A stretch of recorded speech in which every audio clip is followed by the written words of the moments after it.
საშინაო სკოლის გაკვეთილებს წარმოგიდგენთ კომპანია Silknet.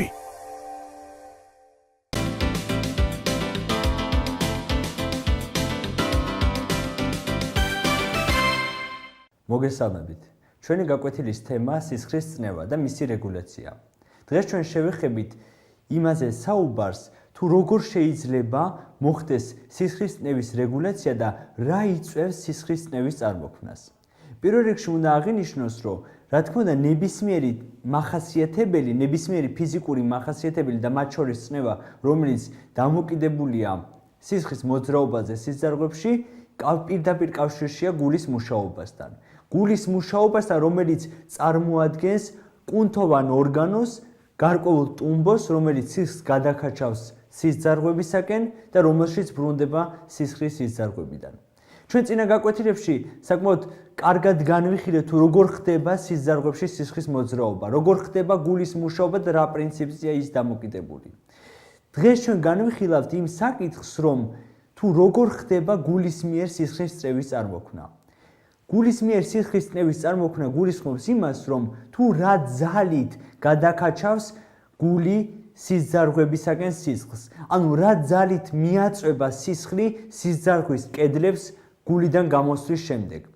ამის შესაბამისად, ჩვენ განვიხილეთ ის საკითხიც, რომ ის უბნები გულის და სისხლძარღვების ის უბნები, ანუ ის სისხლძარღვები, რომლებიც პირდაპირ კავშირშია სისხლთან, ანუ სისხლის პირველ გამოტყორცნასთან გულიდან არის უფრო სქელი, უფრო ყრივი გარსი დაფარული, უფრო ძლიერი შემადგენლობით, უფრო ძლიერი კუნთოვანი შემადგენლობის მქონე. ასეთ სისხლძარღვებს უწოდებენ არტერიებს. და გულის ის უბნები, სადაც უფრო დიდი რაოდენობით არის სისხლი და ჩვენ აღნიშნეთ, რომ აღნიშნული სისხლი, ანუ აღნიშნული უბანი გულის არის ძირითადად მარცხენა პარკუჭი, რომელიც მთელ ორგანიზმში გადატყორცნის სისხლს, რომელსაც უფრო მეტი ძალის გამოყენება სჭირდება სისხლის სამოძრავებლად, რათა ის მთელ ორგანიზმს მოედოს. აი ზუსტად ეს უბანი გულისა არის უფრო მეტი, ანუ მასში არის უფრო მეტი კუნთები წარმოდგენილი, უფრო დიდია ის, რათა აი ამ ძალისათვის, სისხლისთვის ამ წნევის მისაცემად იყოს საკმარისი აღნიშნული სტრუქტურა. ამასთან ერთად, გარდა კუნთოვანი შრისა სისხლძარღვების, ჩვენ განვიხილავთ, რომ სისხლძარღვებს გააჩნიათ შემაერთებელ ქსოვილოვანი ფენა, გააჩნიათ ეპითელიური ფენა, ასევე უჯრედებისა, რომელიც შიგნიდან ამოფენს სისხლძარღვებს. აი ეს ფენები უზრუნველყოფენ იმას, რომ გარდა აი ამ კუნთოვანი შრის უნარისა, რომ გარკვეული მოძრაობის საშუალება მისცეს სისხლს სისხლძარღვებში, ამის გარდა სისხლძარღვებს გააჩნიათ უნარი ელასტიურად გაფაშარავებისა, ანუ ელასტიურად გაშლისა, მოდუნებისა. როდესაც მოხდება პირველი გადმოტყორცნა სისხლისა პარკუჭებიდან, ამ შემთხვევაში ხდება სისხლძარღვების კედლების აი ამ კუნთების მოდუნება. მოდუნების შესაბამისად სისხლძარღვს ეძლევა საშუალება, რომ მოდუნდეს, ანუ გაიზარდოს მისი შიდა ფართობი და მოხდეს ელასტიური გაშლა, ანუ მოდუნების პროცესი. აი ამ შემთხვევაში ეს აძლევს საშუალებას იმას, რომ სისხლძარღვმა გაუძლოს სისხლის აი ამ წნევას, ანუ არ გასკდეს ამ შემთხვევაში.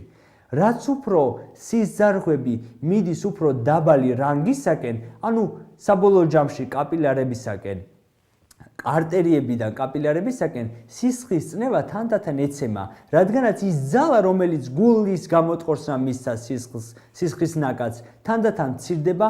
ამასთან ერთად საინტერესოა ის ფაქტორიც, რომ სისხლის გადამოძრავებაში გარკვეულ როლს ასრულებენ არტერიოლებში არსებული კუნთოვანი უჯრედები, ეს გლუვი კუნთვის გარსი, მაგრამ თანდათანობით აი ეს მოქმედება სისხლზე მცირდება და საბოლოო ჯამში კაპილარებში, რომელიც ძალიან თხელი ფენით არის დაფარული, სისხლის წნევა არის მაქსიმალურად დაბალი. რადგანაც ამას ის ფაქტორიც განსაზღვრავს, რომ არტერია, რომელიც წარმოადგენს ერთ სისხლძარღვს, რომელშიც სისხლის წნევა დიდია, შემდგომში თანდათან იშლება, იტოტება სხვადასხვა არტერიოლებად, რომელიც შემდგომში დაიტოტება მცირე კაპილარებად. მცირე კაპილარებად, რომელთა საერთო ფართობი არის უფრო ბევრად უფრო მეტი, ვიდრე თვითონ კაპილარი, თვითონ არტერიისა. ანუ ის ფაქტორი, რომ მართალია ზოგიერთ შეიძლება ეგონოს, რომ არტერია, რომელიც გადადის საბოლოო ჯამში კაპილარში, უფრო მცირე დიამეტრის მქონე სისხლძარღვში, უნდა აძლევდეს სისხლს უფრო მაღალ წნევას, ანუ სისხლის წნევა უფრო უნდა იზრდებოდეს, ხდება პირიქით. პირიქით ხდება იმის გამო ზუსტად, რომ კაპილარების საერთო ფართობი ბევრად ჭარბობს საწყისი არტერიის ფართობს. ანუ ეს უნდა აღვნიშნოთ აქ, ანუ ის ფაქტი, რომ სისხლის წნევა არტერიებში, გულიდან გამომავალ არტერიებში არის ყველაზე მაღალი და კაპილარებში არის ყველაზე დაბალი. აი ეს აღნიშნული დაბალი წნევა კი ვენების საშუალებით, რომელიც ჩვენ აღვნიშნეთ, რომ მათში სისხლის წნევა არის ძალიან დაბალი, რადგანაც კაპილარებში ის დაბალია, ვენებს არ გააჩნიათ უნარი, რომ თავისი საკუთარი კუნთების საშუალებით გადაამოძრავენ აღნიშნული სისხლი და კუნთები, ჩონჩხის კუნთები უზრუნველყოფენ ვენების მოძრაობის საშუალებით სისხლის გადამოძრავებას გულისაკენ. აქ უნდა აღინიშნოს ის ფაქტიც, რომ ვენებში არსებული დაბალი წნევა სისხლისა მართალია არ მოქმედებს სისხლის გადამოძრავების ფაქტორზე, ანუ კუნთები გადაამოძრავებენ, მაგრამ ვენებში არსებული გარკვეული ჩამკეტი სტრუქტურები, რომლებიც ხელს უშლიან სისხლის უკან გადამოძრავებას ვენებიდან ვენულებისაკენ, უზრუნველყოფენ იმას, რომ ჩონჩხის კუნთების მიერ მიცემული გარკვეული წნევა, გარკვეული ძალა აღნიშნული სისხლისათვის შემდგომში რაღაც პერიოდით იხსნება და აღნიშნული მოსვენების ფაზაში სისხლს არ აქვს იმის საშუალება, რომ დაბრუნდეს უკან. არამედ მისი მოძრაობა ხდება მხოლოდ ერთი მიმართულებით გულისაკენ. და გულში ჩაედინება ძალიან დაბალი წნევის მქონე სისხლი. ანუ ჩადინება აღნიშნული სისხლი დამოკიდებულია გრავიტაციულ ძალაზე ძირითადად და დამოკიდებულია ჩონჩხის კუნთების შეკუმშვაზე. ამიტომ აქედან გამომდინარე მრავალი სპორტსმენისთვის, ანუ ადამიანებისათვის, რომლებიც ჭარბად ესეთი მომატებულად მოძრაობენ, ანუ მათი კუნთები მუდმივ მუშაობაშია, დამახასიათებელია ის, რომ მათი წნევა ასე თუ ისე რეგულირებული, ანუ სისხლის მოძრაობა არის კარგად ორგანიზებული. ეხლა ჩვენ აღვნიშნოთ ის, თუ როგორ ხდება სისხლის წნევის ცვალებადობა. ანუ რაზეა დამოკიდებული ეს ფაქტორი. აღმოჩნდა, რომ არსებობს ორი ტიპის წნევა. წნევა, რომელსაც უწოდებენ სისტოლურ წნევას და წნევა, რომელსაც უწოდებენ დიასტოლურ წნევას. რა განსხვავებაა მათ შორის? სისხლის წნევის განსაზღვრა, თუ ადამიანის მაგალითზე განვიხილავთ ჩვენ, ხდება მხარის არტერიის, ხელში არსებული არტერიაზე გარკვეული ზემოქმედების, გარკვეული ჩაკვეტის შედეგად და ამ შემთხვევაში რა ხდება? აღნიშნულ არტერიაში წყდება სისხლის მოძრაობა. წყდება სისხლის მოძრაობა, რაც გულისხმობს იმას, რომ გულიდან აღარ ხდება სისხლის გადმოტყორცნა ამ მხარეს. როდესაც ხდება გარკვეული მოდუნება აღნიშნული ჩაკვეთის, ანუ დაწოლის, ამ შემთხვევაში წარმოიქმნება რაღაც პერიოდის შემდეგ დარტყმა. გარკვეული დარტყმა, რომელიც გულისხმობს გულის პულსს, გულის მუშაობას. ანუ აღნიშნული დარტყმა შეესაბამება პარკუჭიდან გულის გამოტყორცნის პირველ ეტაპს. ანუ იმას, რომ არტერია თავისუფალია სისხლის მოძრაობისათვის და მას შეუძლია სისხლის გატარება, შესაბამისად პარკუჭის შეკუმშვის შედეგად გული გამოიტყორცნება. აღნიშნულ დარტყმას უწოდებენ გულის, უბრალოდ სისხლის სისტოლურ წნევას. ანუ იმიტომ, რომ სისტოლა არის ის მოქმედება, რასაც უწოდებენ შეკუმშვას. შესაბამისად, პირველი დარტყმა წნევის გასინჯვის დროს, ანუ სისხლის წნევის გასინჯვის დროს შეესაბამება პარკუჭის მიერ სისხლის გამოტყორცნას არტერიისაკენ, ანუ სისტოლურ წნევას.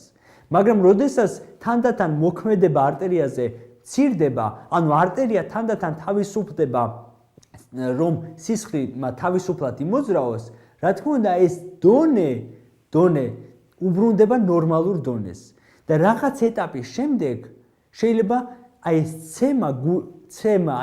ცემის ხმის პულსის შეგრძნება შეწყდეს, შესაბამისად ხდება თავისუფალი მოძრაობა, თავისუფალი სისტოლის წარმოქმნა და თავისუფალი დიასტოლის წარმოქმნა. ანუ დიასტოლა ეს არის მოდუნება, გულის მოდუნება, ამა თუ იმ უბნის მოდუნება, ან წინაგულების, ან პარკუჭების. ამ შემთხვევაში დიასტოლური წნევა არის ის ბოლო დარტყმა, რასაც ჩვენ წნევის ეს რა თქმა უნდა, ეს ყოველნაირი ეს მოქმედება განისაზღვრება წნევის აპარატის საშუალებით და დიასტოლური წნევა არის ის ბოლო დარტყმა, რომელიც შეესაბამება დიასტოლურ წნევას, რომელიც არის პარკუჭების მოდუნების წნევა. ანუ პარკუჭის მოდუნების წნევა შესაბამისად ხდება თავისუფალი მოძრაობა უკვე არტერიაში სისხლისა, რასაც კვლავ მოყვება შემდგომში სისტოლა, დიასტოლა, მაგრამ აი ამ შემთხვევაში უკვე აღარ აქვს ადგილი რაიმე დარტყმის შეგრძნებას, რადგანაც ის პირველი დარტყმა გამოწეულია იმიდან, რომ გულმა შეძლო სისხლისათვის იმდენი წნევის მიცემა, ანუ იმ წნევით გამოტყორცნა, რომ აღნიშნულმა წნევამ გარკვეულწილად წინააღმდეგობა გაუწია იმ წნევას, რა წნევითაც ხდება არტერიის დაცობა, არტერიის ჩაკეტვა, რა თქმა უნდა, გარეგანის ზემოქმედებით. ეხლა ეს არის ორი მახასიათებელი წნევისა. სისხლს აუცილებლად სჭირდება წნევა, მაგრამ არსებობს ორი ფაქტორი. შესაძლებელია წნევა იყოს დაბალი და შესაძლებელია წნევა იყოს მაღალი. ამის მიხედვით, თუ ადამიანზე ვისაუბრებთ, არსებობენ ჰიპერტენზიით დაავადებული ადამიანები, ანუ ადამიანები, რომლებიც მუდმივად მაღალი წნევის ქვეშ იმყოფებიან, მაგრამ არსებობენ ადამიანები, რომელთაც დაბალი წნევა აქვთ ასევე. ორივე ეს ფაქტი, ორივე მდგომარეობა არის პათოლოგია. ამ შემთხვევაში საჭიროა მკურნალობა აუცილებლად, რომ წნევა დაუბრუნდეს ნორმალურ დონეს. როგორ ხდება აღნიშნულის მკურნალობა? პირველი, როდესაც მაღალი წნევა არის, ამ შემთხვევაში ხდება მოქმედება სისხლის კონცენტრაციაზე, წყლის შემცველობაზე სისხლში. შეიძლება ამის მკურნალობა მედიკამენტოზური გზითაც, ანუ მედიკამენტების საშუალებით, შეიძლება მკურნალობა საკვების საშუალებითაც. საკვების საშუალებით მკურნალობა გულისხმობს იმას, რომ ადამიანმა უნდა მიიღოს მაქსიმალურად ნაკლები ნატრიუმის შემცველი საკვები, რათა თანდათანობით მოხდეს სისხლში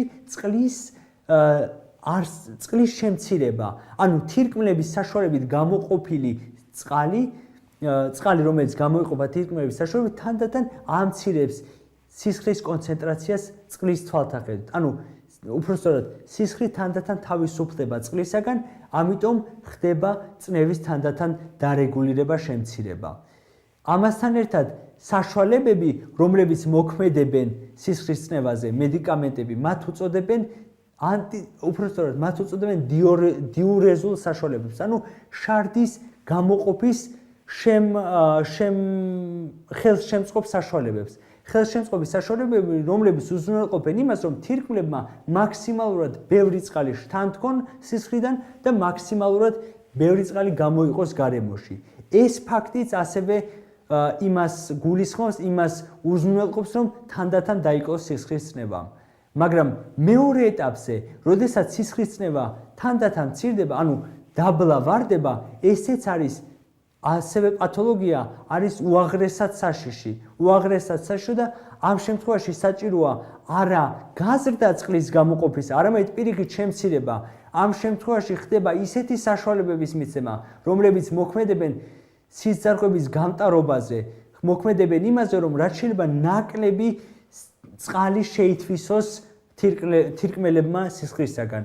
ასეთ საშუალებებს მიეკუთვნება მაგალითად ვაზოპრესინი. ვაზოპრესინი, რომელიც უზრუნველყოფს ზუსტად აი ამ ფაქტს, რომ სისხლძარღვებმა ნაკლები წყალი გასცენ თირკმელების მიმართულებით. ეს არის ის ორი საშუალება, ორი მექანიზმი, რომლითაც შეიძლება წნევის რეგულაცია სხვადასხვა პიროვნებაში. მაგრამ რა თქმა უნდა, ამ შემთხვევაში არის საჭირო სიფრთხილე.